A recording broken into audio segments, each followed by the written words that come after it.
One of the keys is remember where you came from, keep that shit in the front of your mind, and when shit goes bad and it goes sideways, a lot of shit does, you're getting booed out of the fucking building, or you're coming through this injury, or people are writing you off, oh, you guys ain't gonna fucking make it, any of that shit. You gotta keep it in here. And it really has to, it should drive you.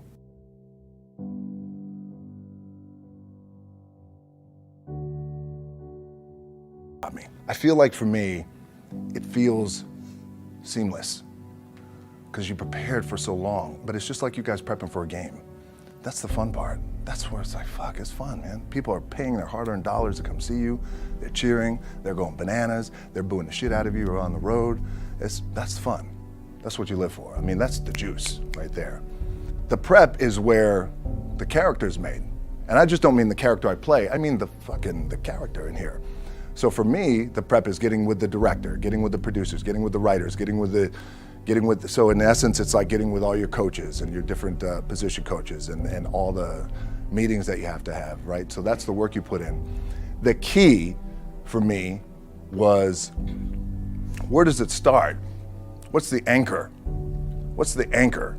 So I could have all these ambitions and you guys have all these ambitions, which is great. It's important. I'll play this role, you'll play that role. I'll execute this thing and it'll come out this summer. You guys will execute this thing during the summer, right? When it's time to really put in a lot more work. But the key with me is just always finding what the anchor is. And the fucking anchor is getting up at 4 o'clock in the morning every day before anybody else and grounding my thought process is in the no one will outwork me. No one. I love and I respect you guys. You motherfuckers won't outwork me. All starts with this. 2 hands, putting in the work. The anchor for me has always been the work in terms of the weight room training.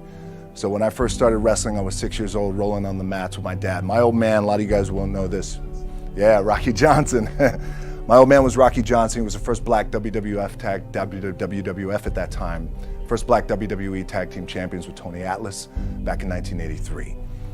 My uncles were the Wild Samoans. I come from a long line of pro wrestlers. But before the wrestling part happened, I was just in the gym putting in the work. At 6 years old, rolling around on the mats. And finally when I could touch weights at 13, that's what I was doing.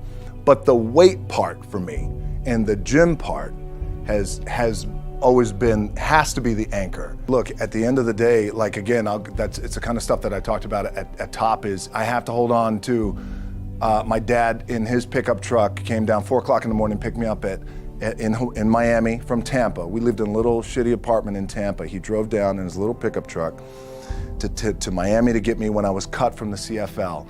I was driving up I-75. I don't know if you guys are from Florida, any of you guys, if you know, I-75 is like, especially down in Florida, Alligator Alley. I'll never forget it. It's 4 o'clock in the morning. And I thought, well, fuck. I leave home like you guys left home. I'm ready to tackle the world, to get after it, achieve my dreams and goals. Fucking crushed by 22, 23 years old. Now I gotta move back in with my mom and dad. I played on great teams though. Wait a second, this is not supposed to be my future. I'm supposed to be in the NFL right now. I'm supposed to be making a lot of coin and buying my parents shit, buying me shit, taking care of my wife, but it never happened. So I pulled out my wallet, I thought, well, let me see how much money I have. I opened it up, I had a 5, a 1, and change. I'm not fucking around, well, at least I rounded up to $7. But I thought, God, ain't this a bitch? I got $7 in my pocket. Where the fuck do I go now? What do? I can't go back to CFL, because the point comes where you hear that voice, big run's over. Like, you're done, right? So I heard that voice. So as Coach was saying, man, I hold on to that shit. I'm telling you, my back is up against this motherfucker. We laugh, we joke, we have a good time. Press is always fun to do. Sometimes you gotta make it fun. That's another thing. You gotta do your best to make press fun if you can. But my back is still up against this motherfucker. I do not forget it.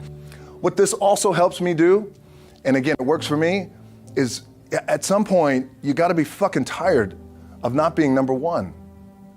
You have to be, and you gotta fucking play angry, and I play angry. Now, I'm cool and calm with my approach, and when I step out on my field, which is a set, or, like, there's some, and you're always gonna have haters, and haters are like, well, God damn, man, how many movies are you gonna make, or how much shit are you gonna do? Like, you do a lot of shit. I say, yes. It's my ambition. Of course, why not? I could do it. Yeah, I love what I do. And not only that, but in what world do we not work every day? It doesn't mean, it's just like you guys in the off season. You gotta work every fucking day. It doesn't end. My back is up against this thing, you know, and I started to play angry, by the way, and I still play angry. My last match, Brock Lesnar, transitioned, and I realized if I had to be great at something, I wanted to be great in this world of Hollywood and movie making and producing and entertainment, I had to commit, and like you guys have to commit. Obviously, you commit to something, commit to the goal. So I quietly retired. 2 years later, I thought, what the fuck did I do with my career? Because my movies were not doing well. I was written off. I was like, it was around 2006, 2007. I was like, God damn. I left, I pulled a Jim Brown. I left when I was on top, like #1 in the wrestling business, and I left. It was a ballsy, gutsy, some call it stupid move, but I had to commit and I had to follow what was in my gut. And at that time, I'll share this with you guys, and Will Smith is my boy, and I sat down at that time with the agency I was with, and they said, what do you want to accomplish? I said, I want to accomplish the world. I want the world, and I want Will Smith's career, and I said, and I mean this respectfully because I know he's here at this agency with us, I want to do it bigger and better. And they looked at me like I had 3 fucking heads, and they were like, okay. But I still stayed focused, and I still had still put in the hard work with my 2 hands, and that's it. And that's what it comes down to with you guys. One of the keys is, remember where you came from, keep that shit in the front of your mind, and when shit goes bad and it goes sideways, a lot of shit does, you're getting booed out of the fucking building, or you're coming through this injury, or people are writing you off, oh, you guys ain't gonna fucking make it, you know, any of that shit. You gotta keep it in here. And it really has to, it should drive you.